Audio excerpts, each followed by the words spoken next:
Mythes et complots avec Christian Page. Christian Page, bonjour. Salut Benoît. T'arrives mercredi, c'est une drôle de journée, là. On a eu plein de nouvelles, en tout cas.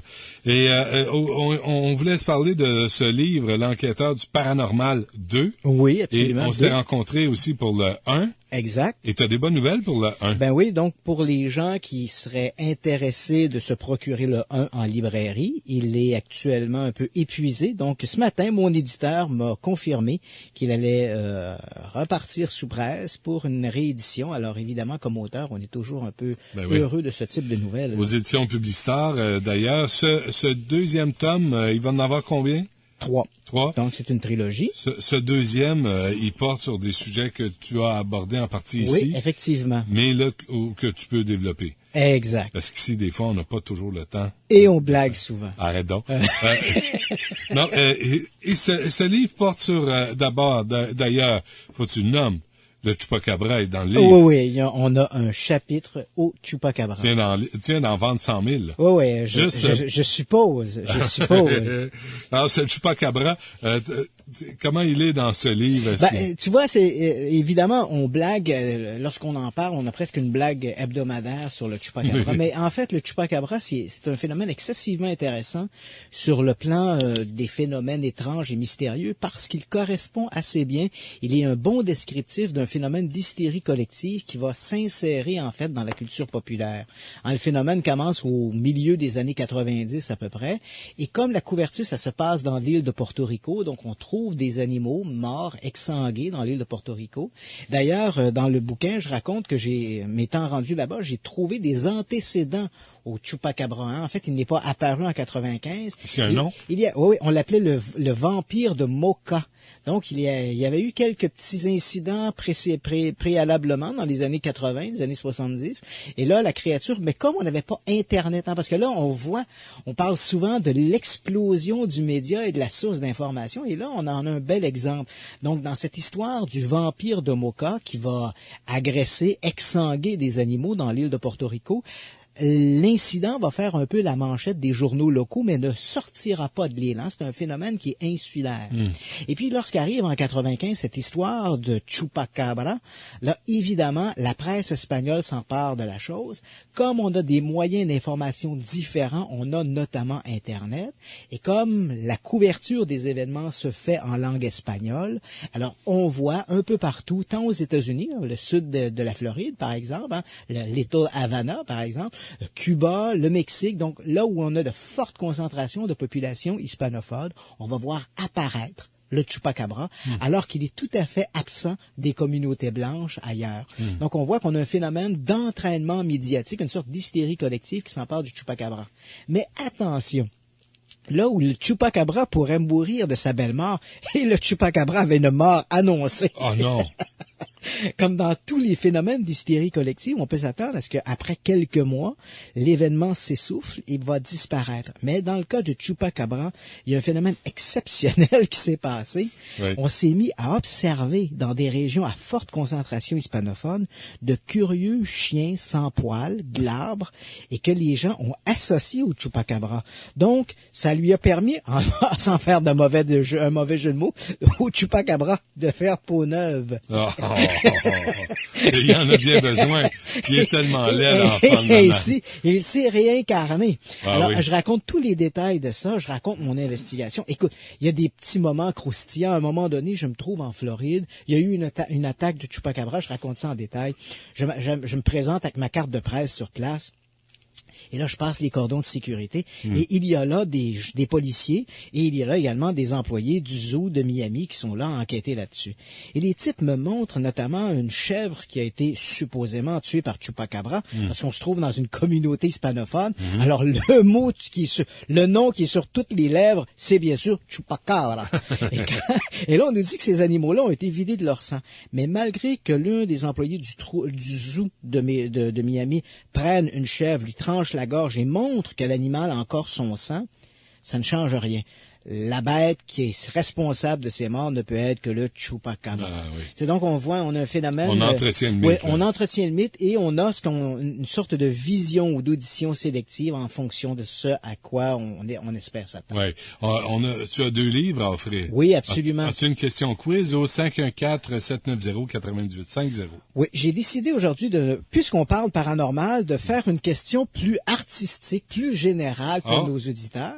Et c'est une question qui m'a été inspirée par Larry, notre technicien. Ah oui, il est inspirant, lui. Et très inspirant. Et la question est la voici. Qui surnomme-t-on? Alors, on va dans le domaine artistique. Là. Oui. Qui surnomme-t-on l'empereur du rock français et dont je suis un fan inconditionnel? Dick Rivers. Est-ce qu'il a une momotte ou pas? Elvis Gratton. Voilà notre question. Est-ce qu'il a une momotte ou pas? Cet artiste, cet empereur du rock français? Non. Ouais, il y en a pas. Il y a D'accord. pas de, non, mais il y a beaucoup de plastique dans le visage. Oui.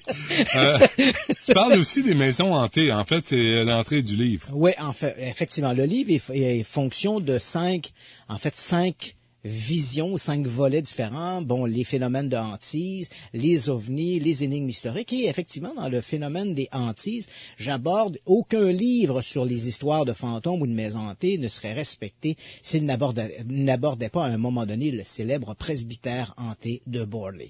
Donc, évidemment, je me trouvais en Angleterre pour tourner une série pour Canal D. Et comme j'avais un petit peu de temps devant moi, j'ai décidé de pousser la chance dans l'Essex pour aller voir ce fameux presbytère de Borley. T'as poussé ta chance dans le sexe? Dans l'Essex. Ah, mais dans l'Essex aussi. Qui est une région. Mais en Angleterre, c'est plus difficile. Oui, c'est l'Essex ou l'Essex? Bref. Et je me retrouve donc dans l'Essex. Et tu sais que le presbytère... Le presbytère de Borley n'existe plus. Il a été détruit par un incendie en 1939. Mais l'endroit où se trouvait autrefois le presbytère, on retrouve d'anciens bâtiments qui sont toujours là, des écuries notamment, et juste l'autre côté de la rue, il y a encore l'église médiévale de Borley qui date du 12e siècle et que l'on dit être hantée. Donc, on va expliquer pourquoi tu étais là après cette pause. Pour suivre Benoît Dutrisac sur Twitter, twitter.com/Dutrisac. Christian Page, tu mettras un petit mot à Karim Kurji et Diane Labrec, qui sont mérités chacun une copie de L'Enquêteur du Paranormal 2, aux éditions Publistar. La réponse, c'était quoi? Johnny Hallyday. Ah, c'était pas Eddie Mitchell? Jean-Philippe Smith. Oui. Alors, tu es au presbytère de Borley. Là, au bord de la rue, il y a encore l'église. Il y a encore l'église médiévale, en fait, qui date du 12e siècle et que l'on dit être hantée. Donc, je me suis trouvé là-bas. Et je dois t'avouer que j'ai pas eu très peur des fantômes. 2 choses m'ont fait peur, par contre, à Borley. 1, les rues. Ah oui. Les rues où premièrement, en Angleterre, tu conduis en sens inverse. C'est déjà inquiétant. C'est pas évident. Et c'est pas évident. Et surtout, là-bas, on a essentiellement des véhicules avec une conduite manuelle. Et ensuite de ça, à Borley, je pense que les gens de la région sont un petit peu tannés d'avoir des chasseurs de fantômes dans le village. Alors, j'ai entendu souvent des gens dire « Oh, go away, there's no ghost here », bon, etc., etc. Donc, les gens en ont un petit peu soupé de ça. Mais bon, ça a été une immersion. Oui, c'est accueillant. Ça vient là, payer une chambre d'hôtel, prendre un repas au restaurant. Go away! Go away! Va chercher les fantômes ailleurs. Va-t'en, maudit Chupacabra. Mais ça a été intéressant parce que c'était une page d'histoire. Donc, de se retrouver dans ces lieux qui ont marqué un peu la littérature sur les phénomènes paranormaux, là où se trouvait jadis le presbytère de Borley, ça a été quand même une expérience étrange. Enrichissante, mais hélas, je n'y ai pas vu de fantôme. Non? Non, malheureusement. Donc, il n'y a rien de vrai dans tout ça. Ben, c'est pas sûr. C'est samedi, qu'est-ce que tu fais samedi soir? Ben, je suis en conférence. Viens super à la maison. Non, je suis en conférence. Viens super à la maison? Non, je suis en conférence. Je le savais, c'est pour ça que je t'ai invité. Conférence qui se tiendra au centre Roussin et la question. Ah, ça, dans l'autre bout du bout, là? Oui, c'est dans l'est de Montréal. C'est toujours sur l'île de Montréal. Vous avez besoin d'un GPS pour aller là. Oh, ça vient de Montréal. Montréal. Oui, vas-y, mon Jean-Drapeau. Et la thématique sera 65 ans d'histoire des ovnis. En savons-nous plus aujourd'hui qu'à l'origine? Auras-tu des images? Ah, écoute, j'ai à peu près 200 diapositives à présenter au public. Alors, on va faire l'historique des ovnis. Ouais. Puis en même temps, je vais faire quelques petites réflexions sur mes 35 ans d'enquête sur ce domaine-là. 35 ans, t'es Ouais, pas jeune. Écoute, non, c'est sûr. Et je suis un petit peu aigri par la question des... Les ovnis m'ont laissé un peu aigri. C'est vrai? Même. Ah oui, absolument. Pourquoi?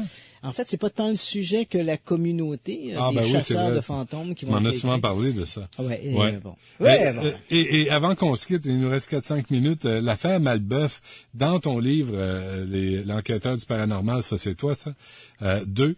Parce qu'il y a le 1. Le 1, oui. Qui va être réédité. Oui. Ouais, c'est bon. C'est quoi cette histoire d'OVNI à Montréal? Oui, donc quand on parle d'un OVNI à Montréal, évidemment, les gens se rappellent cette histoire d'OVNI au-dessus de l'hôtel Bonaventure en 1990 qui avait beaucoup fait jaser. Oui. Mais Montréal a eu aussi son lot d'apparitions, et en particulier dans les années 60-70. Oui. Et une apparition qui est devenue un peu un classique se passe en 1977, donc on est en janvier 1977. Une dame, Florida Malbeuf, qui habite sur la rue Casgrain à Montréal. Il est à peu près 2 heures du matin. La dame regarde, elle habite au rez-de-chaussée, elle regarde par la fenêtre et elle voit une sorte d'huître volante, c'est la façon dont elle va le décrire, une huître volante avec une huître avec des lumières tout le tour qui va se poser sur le toit de la maison en face. Et puis là, Sur la rue Casgrain. Sur la rue Casgrain, à Montréal. Il y a du monde sur la rue Casgrain. Effectivement. Est-elle la seule à le voir? Hélas, oui. Florida? Florida, elle est seule à voir cette... Il y aura un autre témoin qui va se manifester ultérieurement, qui va dire, je me souviens avoir vu des lumières passer au ras des toits. Oui. Mais cette description, cet atterrissage sur le toit de la maison, il y a que Mme Malbeuf qui est témoin de ça. Et là, mais ça ne s'arrête pas là. Alors qu'elle regarde, elle voit 2 personnages qui arrivent et qui marchent et qui se présentent sur le bord du toit. On est en janvier, il fait un froid de canard. Ah, c'est pour ça. Ces bonhommes semblent vêtus de combinaisons souples, blanches. Ils regardent dans la rue, regardent vers le ciel, à nouveau dans la rue. Ils semblent discuter entre eux et puis vont retourner vers l'objet. Cherche une place pour stationner, quoi. Madame Malbeuf est témoin de cette scène-là et ensuite elle voit l'objet se remonter dans le ciel et disparaître. Ce n'est que le lendemain qu'elle va se confier à son fils pour lui raconter l'histoire. Le fils va monter sur le toit et va trouver, à l'endroit où la mère raconte avoir vu l'objet, une grande surface d'une dizaine de mètres de diamètre où la neige et la glace ont fondu. On se rappelle, on est en janvier 77. Ils ont posé l'appareil sur oui, donc la meubles. neige a fondu. Et là, on a des empreintes de pieds. Attention, des empreintes de pieds aliens qui vont du centre de la trace jusqu'au bord du toit. Ben, tiens, donc. Écoute, moi, à ce moment-là, j'avais 13 ans, je découvrais le paranormal. J'entends parler de cette histoire-là tant dans les journaux que par un membre d'une organisation à l'époque qui s'appelait UFO Québec, avec lesquels j'avais quelques liens téléphoniques en fait et épistolaires. On me dit, écoute, il y a cette histoire-là qui actuellement mobilise nos forces. Je me rends donc sur place, rencontre Madame Malbeuf. Écoute, je me rappellerai toujours de l'expression qu'elle utilisait pour décrire ces bonhommes-là. C'est une femme qui était assez limitée, un peu instruite. Elle en parlait avec une verve et elle racontait quand elle parlait de ces bonhommes-là, elle les appelait les escogriffes. Elle me dit, j'ai vu ces 2 escogriffes arriver sur le bord du toit. Écoute, c'était une histoire tout à fait croustillante. Je n'ai pas j'appelle dans mon livre, je parle de ça en disant ma première enquête, mais écoute, jeune adolescent, c'était plus une incursion dans l'univers du paranormal, sentir à nouveau le frisson. À l'époque, y as-tu cru? Je crois que Mme Malbeuf y a cru. Non, toi, quand t'es retourné chez toi. J'avais des doutes. Il y a plusieurs éléments là-dedans qui m'ont agacé. Mais à 13 ans, là, on est facilement... Ouais, on est facilement impressionnable. Ouais. J'ai été impressionné, très impressionné. Par Florida. Ce qui m'agaçait et continue de m'agacer, c'est lorsque Mme Malbeuf racontait son témoignage, son fils était toujours à côté d'elle. Et à toutes les fois qu'elle disait quelque chose, son fils la reprenait en disant non, maman, la soucoupe était pas comme ça, non, les bonhommes étaient pas comme ça. Mais lui, il était pas là ce jour-là. Non, il est bien contrôlé. Et là, à un moment donné, la mère a dit, écoute, tu sais pas, t'étais pas là. Non, c'est toi. Florida a raison. Et ça, cette interview en stéréo, ça m'agaçait. Ouais. L'enquêteur du paranormal 2 en kiosque aujourd'hui? En kiosque aujourd'hui, 12 septembre. De Christian Page. N'oubliez pas la conférence et on peut s'informer sur christianpage.ca. Merci d'avoir été là en cette bizarre journée. On revient demain midi. Au revoir.